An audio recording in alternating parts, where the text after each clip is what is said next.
اٹھو، کپڑے پہنو اور دروازہ بند کرو، میں جا رہا ہوں۔ ارمان ملک کا سرد لہجہ بھانپتے وہ ٹھٹکی۔ "ک- کیا مطلب؟ میں اس ہوٹل میں کیسے رہوں گی؟ تو کس نے کہا ہے رہنے کو؟ جہاں سے آئی تھی وہیں واپس چلی جاؤ۔ یہ رکھو تمہاری ایک رات کی قیمت۔ وہ چند نوٹ اس کی طرف پھینکتے حقارت سے بولا تو آئرہ کا دل پھٹ گیا۔ آپ ہوش میں تو ہیں؟ نگاہ کیا آپ نے مجھ سے۔ پور لٹل گرل، تمہیں کیا لگا میں تم جیسی معمولی لڑکی سے شادی کروں گا؟ انتقام بھی تم میرا۔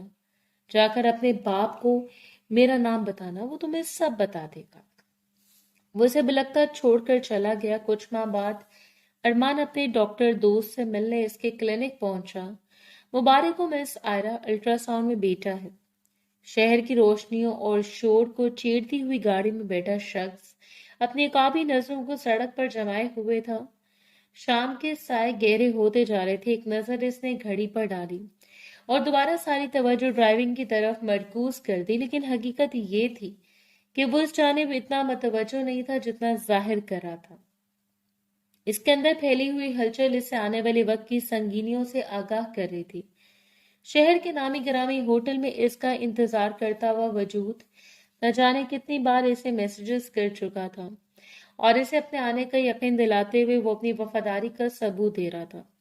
اس وجود کا خیال ذہن میں آتے ہی نہ جانے کیوں ایک مبہم سے مسکراہٹ اس کے لبوں کو چھو گئی۔ آنکھیں مزید چمکدار ہو چکی تھی، لیکن اگلے لمحے وہ مبہم سی مسکراہٹ لمحوں سے اورنچو ہوئی، کیونکہ اس کے کانوں میں بڑھتی ہوئی چیخوں کی گونج اسے کسی صورت بھی کھلے دل سے مسکرانے نہیں دے سکتی تھی۔ یہ تمہارے کردار کی سزا ہے، ایسی سزا جو تمہیں تب تک بھگتنی ہے جب تک کہ تم مر نہیں جاتی۔ دور سے کسی چنگارتی ہوئی آواز نے گویا اس پر اپنا قبضہ جما لیا۔ آہستہ آہستہ اس کی آنکھیں سرخ ہوتی جا رہی تھیں۔ سختی سے ابھرتی ہوئی رگیں اس کے اندر پھیلی ہوئی نفرت کو مزید ابھار رہی تھی۔ اس کے تاثرات مزید سخت ہوئے گئے تب تک جب تک کہ اس شاندار ہوٹل کے سامنے اس نے گاڑی نہیں روکی۔ دروازہ کھول کر وہ باہر نکلا اور کچھ لمحے پہلے کے سارے تاثرات غائب ہو گئے۔ ایک دلکش سی مسکراہٹ کے ساتھ وہ اندر داخل ہوا۔ عملہ گویا اس کا منتظر تھا۔ یہاں پہلے اس کا آنا جانا لگا رہتا تھا، سو بڑی گرم جوشی سے اس کا استقبال ہوا۔ وہ سیدھا وہیں آیا تھا جو کمرے اس نے بک کروائے تھے۔ مینیجر اسے کمرے تک چھوڑ کر گیا، اور یہ بھی تعظیم کا ایک طریقہ ہی تھا جو صرف ارمان ملک کے لیے مخصوص تھا۔ کمرے کا دروازہ کھل کر اندر داخل ہوا، اور بیڈ پر بیٹھے ہوئے بےتاب سے وجود نے گویا لبوں کو کچلتے ہوئے سر اٹھا کر اسے دیکھا۔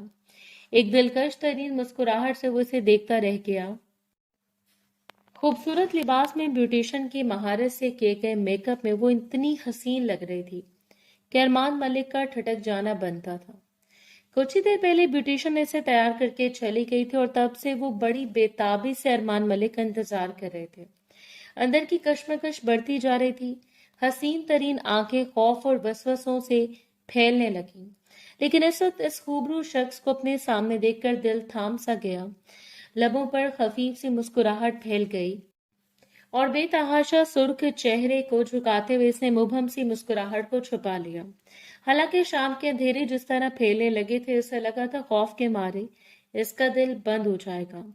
زندگی میں پہلی بار اس نے کسی مرد پر بھروسہ کیا، اور اگر وہ اسے اس طرح بھی راستے میں چھوڑ جاتا تو یقیناً یہ بڑی بزدلی ہوتی۔ لیکن اس کے بعد جو سزا اسے بھگتنی پڑی وہ ناقابل برداشت تصور کی جاتی۔